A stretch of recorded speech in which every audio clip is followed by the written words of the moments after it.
बिस्मिल्लाहिर्रहमानिर्रहीम। अस्सलाम वालेकुम। जी बच्चों, कैसे हैं आप लोग? सब ठीक हैं? अच्छा जी बच्चों, आज नया लेक्चर हमने करना है मेटालिक बॉन्ड का। अभी तक जो बॉन्ड हमने पढ़े थे, दो मेन हमने पढ़े हैं, आयनिक बॉन्ड और कोवलेंट बॉन्ड।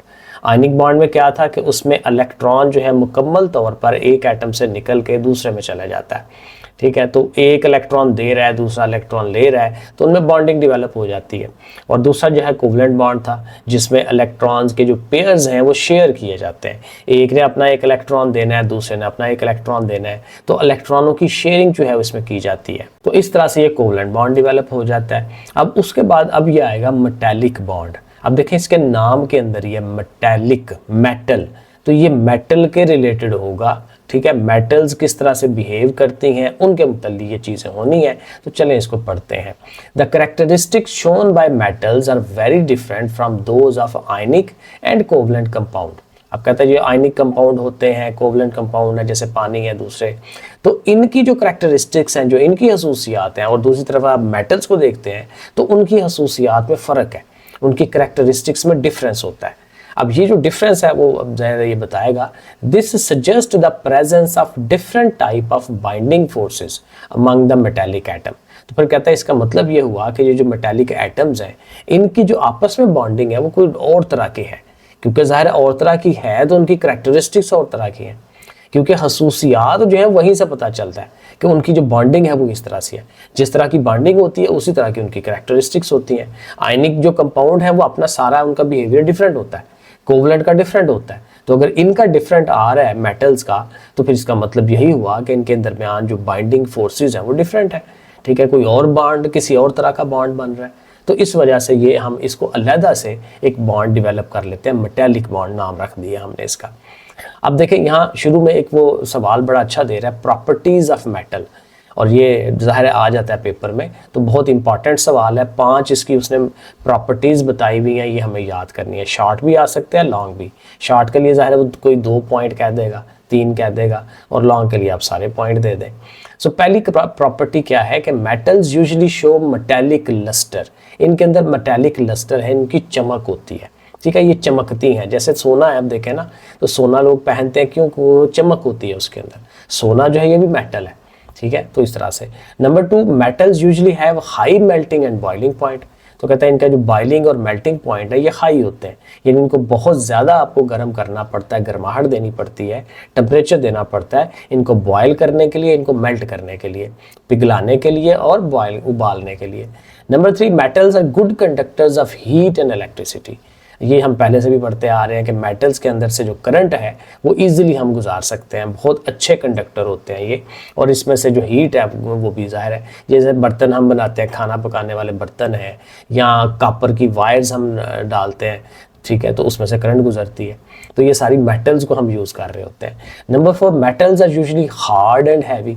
ये सख्त होती हैं। लोहे को एग्जांपल आप देखें तो लोहा सख्त होता है, हैवी होती है, ये वजनी होती हैं। Number 5, metals can be made into different shapes. और मेटल की मुख्तलिफ शक्लें बनाई जा सकती हैं। अब देखें ना, कॉपर की वायर्स हमने डाली हुई हैं तो कितनी पतली पतली करके उसको हमने लगाया हुआ है। लोहा देखें आप तो लोहे को मोल्ड कर करके कौन कौन सी शक्ल हमने दी हुई है। पुराने ज़माने में वो जो तीर और तलवारें वगैरह बना रहे होते थे, तो गर्म किया, उसको हथौड़े मारे, तो उसको डिफरेंट शक्लें दे ली। तो इनको डिफरेंट शक्लें दी जा सकती हैं। ठीक है, इस तरह से। तो ये 5 प्रॉपर्टीज़ आपने लाजमी याद करनी है। So these characteristics of metal can be explained if we know the nature of binding. अब देख रहे हैं ये करैक्टरिस्टिक्स हैं, ये बताया कि मेटल ऐसे ऐसे बिहेव करती हैं। अब ये बिहेवियर कैसे एक्सप्लेन होगा? अगर हमें उनके बाइंडिंग का पता हो कि उनकी जो बाइंडिंग फोर्सेस हैं वो कौन कौन सी हैं। अभी उसको एक्सप्लेन करेगा कि हो क्या रहा होता है। Usually metals have low value of ionisation energy. कहते हैं आमतौर पे हमारी ये जो मेटल्स होती हैं इनकी आयनाइजेशन एनर्जी लो होती है।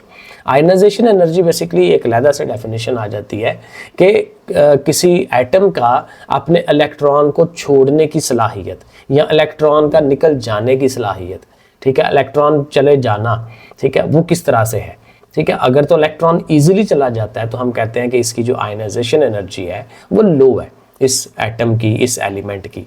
ठीक है, और जिसकी हायर होती है तो वो अपने इलेक्ट्रॉन को पकड़ के रखता है और इलेक्ट्रॉन को जाने के लिए बहुत ज़्यादा एनर्जी चाहिए होती है।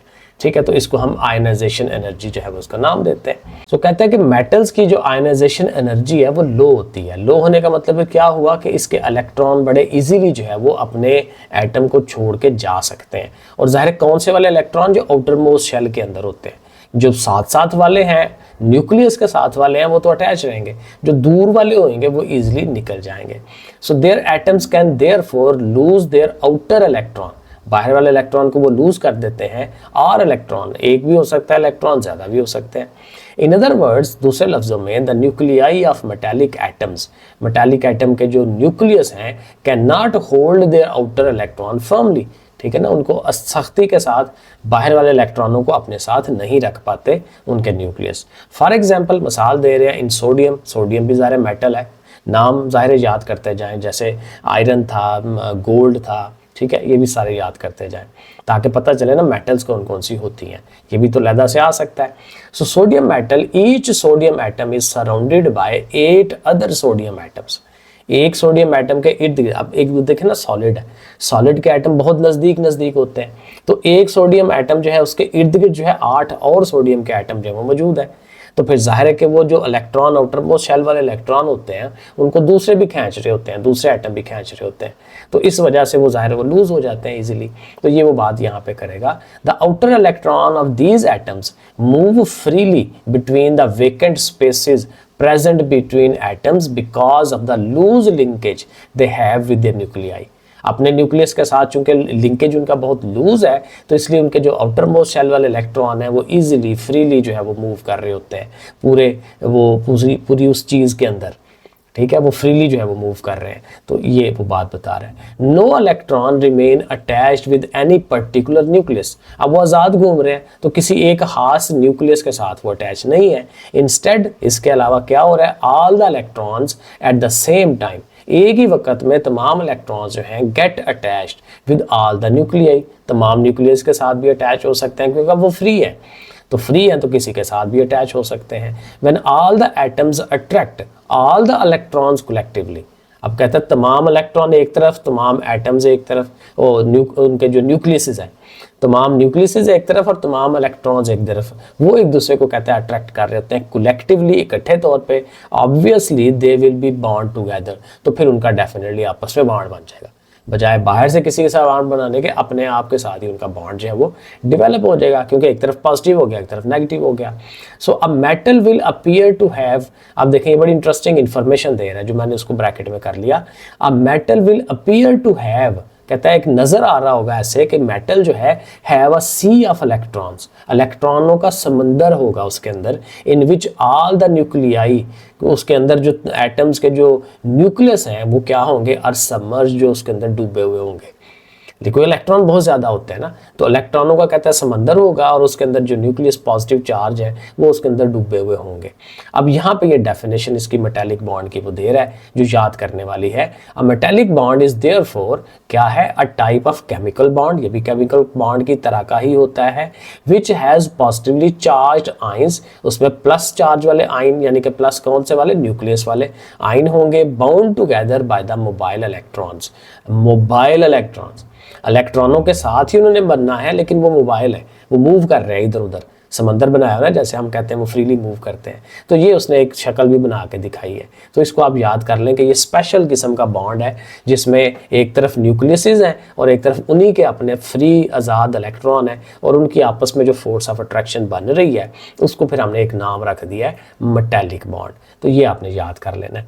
आगे कहता है द स्ट्रेंथ ऑफ, अब ये एक अलहदा से सवाल बन जाता है कि ये जो मेटालिक बॉन्ड है इसकी जो स्ट्रेंथ है, ताकत है, वो किस पे डिपेंड करती है। तो एक शॉर्ट सवाल बनता है इस तरह अलहदा से, the strength of metallic bond depend upon two factors, दो फैक्टर्स हैं, दो चीज़ें हैं जिन पे ये इसकी जो मजबूती है मेटालिक बॉन्ड की वो डिपेंड करती है। Number one, the number of positive charge present on the positive ions, ज़ाहिर है वो जो पॉजिटिव आइन बने हैं, जो उनका जो न्यूक्लियस हैं उनके ऊपर पॉजिटिव चार्ज कितना है, यानी कि प्रोटॉन्स उसके अंदर कितने हैं, उस पर डिपेंड करता है। And the number of mobile electrons, और ज़ाहिर है कि जो इर्द गिर्द फ्री इलेक्ट्रॉन मूव कर रहे हैं वो कितने हैं, ठीक है, प्रोटॉन्स कितने हैं अंदर, यानी कि पॉजिटिव चार्ज भी देखेंगे कितना होगा, और बाहर जो इलेक्ट्रॉन घूम रहे हैं वो कितने हैं। इन सोडियम मेटल, अगेन सोडियम की मिसाल दे रहा है, for example each sodium atom sets free only one electron. अब सोडियम का ये याद रखना है कि सोडियम में से सिर्फ एक इलेक्ट्रॉन आज़ाद होता है आउटर मोस्ट शेल से। The metallic bond in sodium metal is therefore not very strong. एक इलेक्ट्रॉन है ना बस, हर एटम जो है वो उसमें से एक एक इलेक्ट्रॉन बस निकल रहा है। तो कह रहा है, इसलिए फिर वो कह रहा है कि ये जो मेटेलिक बॉन्ड है इसका बनेगा सोडियम का, वो इतना स्ट्रांग नहीं है। इन मैग्नीशियम मेटल, अब मैग्नीशियम में क्या हो रहा है, each magnesium atom releases 2 electron. अब हर मैग्नीशियम एटम जो है वो 2 इलेक्ट्रॉन दे रहा है, ठीक है, टू अक्वायर 2 पॉजिटिव चार्ज। अब ज़ाहिर 2 इलेक्ट्रॉन निकलेंगे तो +2 का चार्ज डेवलप हो जाएगा। The metallic bond in magnesium metal will evidently be stronger than that in the sodium, क्योंकि चूंकि 2 इलेक्ट्रॉन निकले हैं ना, तो उस पर पीछे +2 चार्ज हो जाना है। एक इलेक्ट्रॉन निकलेगा तो +1 चार्ज होगा। तो जिसका जितना चार्ज ज़्यादा होगा, यही तो पीछे उसने बताया ना कि उसके डिपेंड करता है कि कितने इलेक्ट्रॉन्स वो आपने छोड़ रहा है, ठीक है, कितना पॉजिटिव चार्ज है, कितना नेगेटिव चार्ज है। तो इसलिए मैग्नीशियम में +2 का चार्ज बनेगा तो ये ज़्यादा स्ट्रॉन्ग होगा। The metallic bond in magnesium metal will evidently be stronger than that of the sodium. ठीक हो गया। This explains why the magnesium metal melt at a higher temperature than sodium metal, क्योंकि इसी से फिर पता चल रहा होता है कि मैग्नीशियम क्यों ज़्यादा टाइम लेता है मेल्ट होने में, क्योंकि मैग्नीशियम जो है उसका जो स्ट्रॉन्ग, वो जो मेटल का आपस में जो वो बॉन्ड है वो ज़्यादा स्ट्रॉन्ग है, ठीक है। इसीलिए जब उसको गर्म किया जाता है, उसको मेल्ट करना होता है, तो बहुत ज़्यादा टेम्परेचर देना पड़ता है in as compare to sodium metal. Sodium जल्दी पिघल जाएगा क्योंकि उसका जो आपस का बॉन्ड है वो वीक है, लेकिन मैग्नीशियम का जो बॉन्ड है वो स्ट्रॉन्ग है। तो ये उसने मैग्नीशियम का बॉन्ड दिखाने की भी कोशिश की है कि जो न्यूक्लियस है उस पर +2 चार्ज बनाए हुए हैं और उसके इर्द गिर्द 2 इलेक्ट्रॉन्स जो हैं वो रखने की उसने कोशिश की हुई है। तो ये मैग्नीशियम और सोडियम का देखें थोड़ा सा, आपको एक एग्जाम्पल्स भी थोड़ा सा याद आपने करना है। The presence of freely moving electrons in metals, metal के अंदर जाहिर है ये जो फ्री इलेक्ट्रॉन्स हैं, make them good conductor of heat and electricity.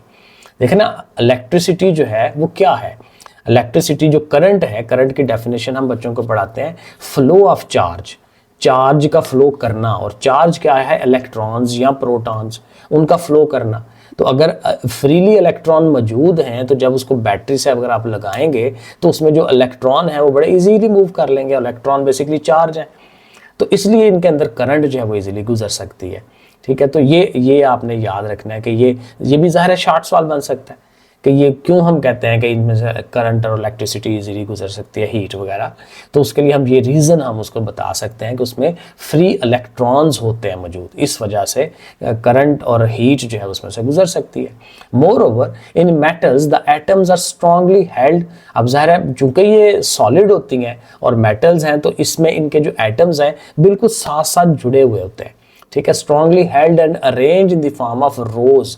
तो कहते हैं ये कितारों की शक्ल में होते हैं, जैसे ये उसने बनाई हुई है, ये एक रो बनी हुई है सिंगल, एक उसके नीचे बनी हुई है। तो एटम्स प्रॉपर इस तरह से अरेंज होते हैं और बिल्कुल फंसे हुए हैं, एक दूसरे के साथ जुड़े हुए हैं, लेकिन तहों की शक्ल में है।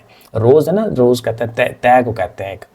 तो कहते हैं when pressure is applied on the metal, तो जब मेटल पे आप प्रेशर लगाएंगे, प्रेस करेंगे उसको, the upper row of the atom slips.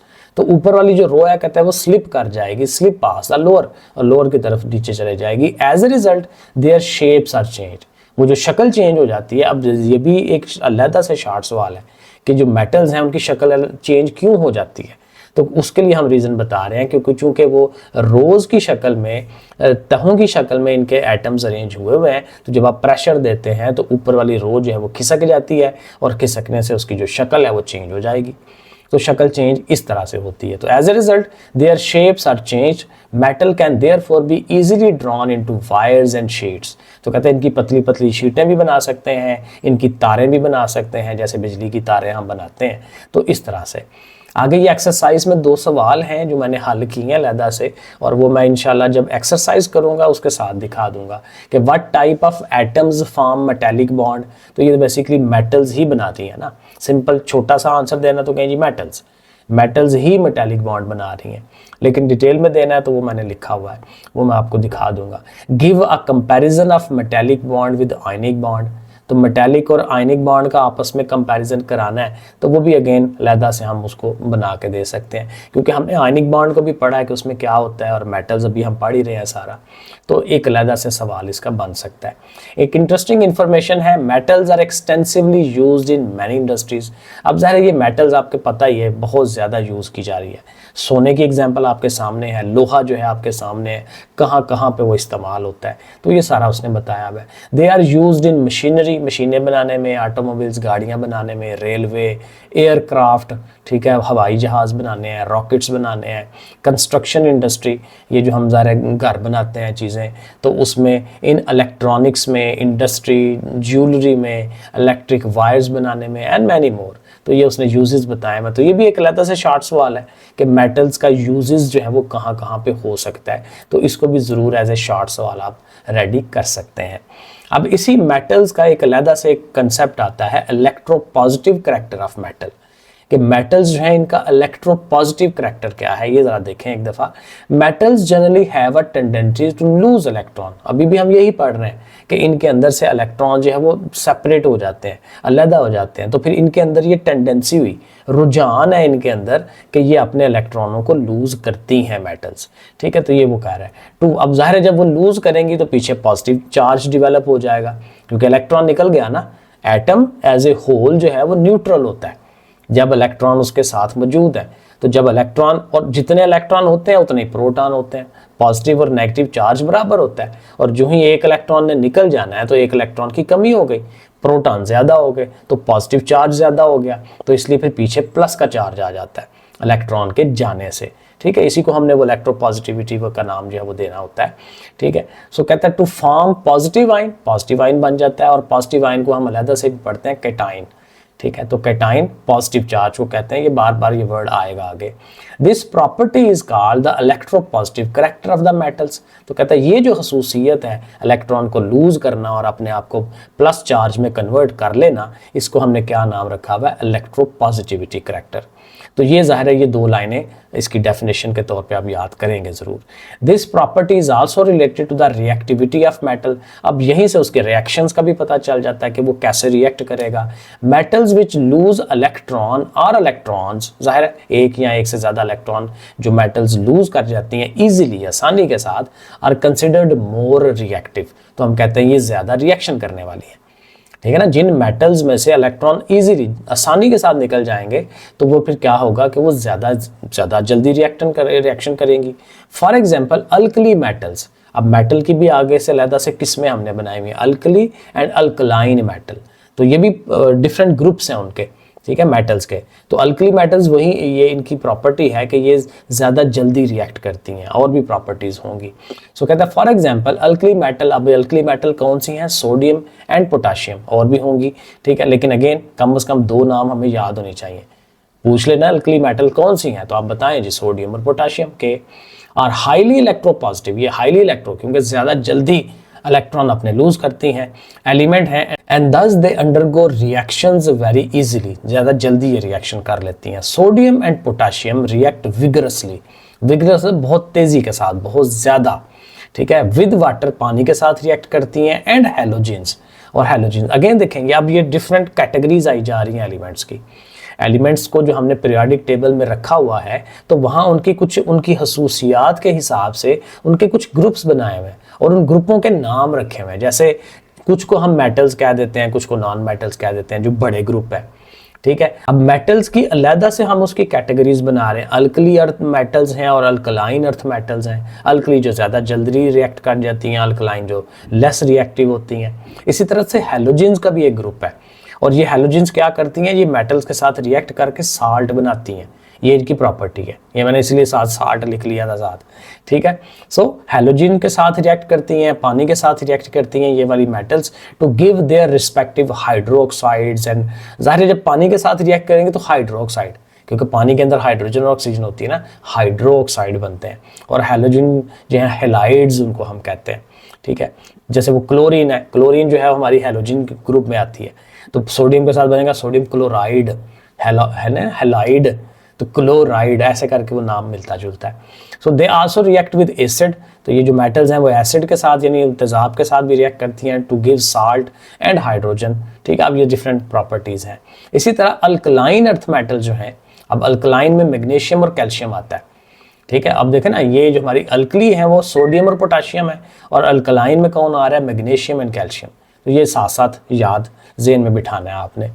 तो ये दोनों क्या करती हैं, on the other hand loose their outer electrons less easily. ठीक है, ज़्यादा इजीली नहीं करती, थोड़ा मुश्किल से ही अपने इलेक्ट्रॉनों को लूज करती हैं, and thus they are less electropositive. अब डेफिनेटली ये लेसर इलेक्ट्रोपॉजिटिव होंगी than alkali metal, alkali metal के मुकाबले में ये कम इलेक्ट्रोपॉजिटिव है। So their reaction toward water and halogens are also less vigorous, तो ज़्यादा तेज़ी के साथ वो रिएक्ट नहीं करते। Aluminium is also highly electropositive, तो एल्यूमिनियम जो है ये भी एक हाईली पॉजिटिव मेटल है, और it react readily with minerals acids to form salt and hydrogen and so on. तो ये उसकी इलेक्ट्रोपॉजिटिविटी के पॉइंट ऑफ व्यू से हमने उसको सारा एक्सप्लेन कर दिया। अब ये तो मेटल्स की जाहिर है इलेक्ट्रोपॉजिटिविटी थी ना, तो जो नॉन मेटल्स होती हैं वो पहले भी पढ़ा था कि नॉन मेटल्स ने इलेक्ट्रॉनों को वसूल करना होता है, तो इनकी जो करेक्टरिस्टिक है फिर वो इलेक्ट्रोनेगेटिव करेक्टर हो जाएगा। तो यही उसने टाइटल बताया हुआ है, electronegative character of non metals. So non metals have a affinity toward electron. ठीक है, ये वो क्या कह सकते हैं कि उनकी मोहब्बत है ठीक है इलेक्ट्रॉन्स की तरफ, कि जहां इनको इलेक्ट्रॉन मिलेंगे फटाफट ले लेंगी, क्योंकि इनमें कमी होती है। ठीक है, तो non metals have affinity towards electron, इलेक्ट्रॉनों को हासिल करने की इनके अंदर शिद्दत से हवाइश होती है। They tend to gain electron, वो इलेक्ट्रॉन ले लेती हैं, एंड बिकम नेगेटिवली चार्ज। अब जाहिर है जब पहले से ही इलेक्ट्रॉन और प्रोटॉन पूरे हैं, वही बात कि एटम न्यूट्रल है, और जब और इलेक्ट्रॉन्स आ जाएंगे तो फिर इलेक्ट्रॉन ज़्यादा हो गए, उन पर नेगेटिव चार्ज जो है वो ज़्यादा हो गया, तो ओवरऑल पूरे एटम के ऊपर नेगेटिव चार्ज आ जाता है। तो नेगेटिव चार्ज आएगा तो इसको एनाइन पढ़ना है। ठीक है, ये एनाइन है, कैटाइन और एनाइन। तो एनाइन क्या है, जब नेगेटिव चार्ज, कैटाइन क्या है, जब positive charge. So they are therefore named as electronegative elements. तो ये भी ज़ाहिर है, ये यहाँ तक डाई लाइन है, आप इसको याद ज़रूर करें। Fluorine is the most electronegative. अब ज़ाहिर है इसकी एग्जांपल्स हैं कि fluorine is the most electronegative element in the periodic table, followed by oxygen, nitrogen and chlorine. तो ये सारी की सारी ये हैं भी नॉन मेटल्स, और साथ उनकी कैटेगरीज बना ली है। फ्लोरीन सबसे ज़्यादा इलेक्ट्रोनेगेटिव है, फिर उसके नीचे उसके सेकंड नंबर पे ऑक्सीजन है, थर्ड पे नाइट्रोजन है, फोर्थ के ऊपर क्लोरीन है। ठीक है, इस तरह से। So non metals readily react with metals, सारे मेटल्स और नॉन मेटल्स का ही आपस में रिएक्शन होगा, फॉर्मिंग आयनिक बॉन्ड, जो आयनिक बॉन्ड जब हमने बनाए सीखे थे। Non metals also combine with other non metal, non metal अपने आप के आपस में भी रिएक्ट करती हैं to form a wide variety of molecular substances, क्योंकि आपस में करेंगे तो मॉलिक्यूल बनता है ना। ये भी डेफिनेशन है कि जब एक से ज़्यादा एटम्स जो हैं वो आपस में ही मिलते हैं एक ही एलिमेंट के, तो वो मॉलिक्यूल है, लेकिन जब किसी और के साथ बनते हैं तो वो कंपाउंड बन जाता है। तो आज के लेक्चर के अंदर जो आखिरी टॉपिक आई थिंक इसी को करते हैं कि यहाँ उसने कंपैरिजन दिया हुआ है आयनिक कंपाउंड्स का और कोवलेंट कंपाउंड्स का, कि इनका आपस में कंपैरिजन क्या है, थोड़ा सा उनकी प्रॉपर्टीज़ को आमने सामने रख के वो दिखा रहा है। तो नंबर 1 कह रहा है, in ionic compound oppositely charge ions are properly arrange. Definitely इसमें ऑपोजिट चार्ज वाले आयन बनते हैं ना, क्योंकि एक ने इलेक्ट्रॉन दे देना, एक ने इलेक्ट्रॉन ले लेना, एक ने इलेक्ट्रोपॉजिटिव होना है, एक ने इलेक्ट्रोनेगेटिव होना है। ठीक है, कैटाइन और एनाइन बनने हैं तो उन्होंने आपस में अरेंज होना होता है। ठीक है, तो कहता है प्रॉपरली ये अरेंजमेंट इनकी बनती है, और इसमें क्रिस्टल्स बनते हैं। क्रिस्टल्स पहले भी पीछे दिखाए थे, नेट पे भी आप देख सकते हो। तो क्रिस्टलाइन स्ट्रक्चर इनकी बनती है, और as a whole, as a मुकम्मल तौर पे द कंपाउंड इज न्यूट्रल। ज़ाहिर न्यूट्रल हो जाता है क्योंकि एक ने दे दिया इलेक्ट्रॉन, एक ने वसूल कर लिया। There exist a strong electrostatic force between, और जाहिर है कि ये जो आयन बने हैं इनकी जो आपस में फोर्स है ये स्ट्रॉन्ग होती है, काफ़ी ज़्यादा आयनिक बॉन्ड या काफ़ी स्ट्रॉन्ग होता है। यही पीछे भी हमने पढ़ा कि इनको बहुत ज़्यादा गर्म करना पड़ता है इनके बॉन्ड को तोड़ने के लिए। इसके मुकाबले में कोवलेंट कंपाउंड में क्या हो रहा है, covalent compound mostly exist as discrete neutral molecule. ये भी न्यूट्रल मॉलिक्यूल, लेकिन मॉलिक्यूल देखें ये कंपाउंड्स में नहीं है, मॉलिक्यूल्स में ज़्यादातर आपस में ही, एक जैसे क्लोरीन है, ऑक्सीजन है, हाइड्रोजन है, वो आपस में ही रिएक्ट कर रहे होते हैं, H2O2 वो बना रहे होते हैं, तो इसलिए न्यूट्रल मॉलिक्यूल्स का नाम दे रहा है। There exist a strong electrostatic attraction, इनकी भी ज़्यादा स्ट्रॉन्ग होती है, एंड सो ऑन, इस तरह से। नंबर 2 क्या है, ionic compounds are usually solid, आमतौर पर ये सॉलिड होते हैं, having high melting and boiling point, क्योंकि इनकी जो फोर्स ऑफ अट्रैक्शन है वो स्ट्रॉन्ग है, ऊपर भी हमने पढ़ा, तो इनका हाई मेल्टिंग और हाई बॉइलिंग पॉइंट होता है। The melting point of sodium chloride, आप एग्जांपल ले रहे हैं, सोडियम क्लोराइड की, इसका जो मेल्टिंग पॉइंट है 801 डिग्री सेंटीग्रेड है, because it is difficult to break the strong electrostatic force of attraction between the oppositely charged ions. और इसी के मुकाबले में कोवलेंट में आएंगे तो covalent compounds are made of 2 और मोर नॉन मेटल्स। ठीक है, जाहिर है कि आपस में या दो नॉन मेटल्स आपस में रिएक्ट कर रही होती हैं। Lower molecular mass covalent compounds are gaseous और लो बॉइलिंग पॉइंट।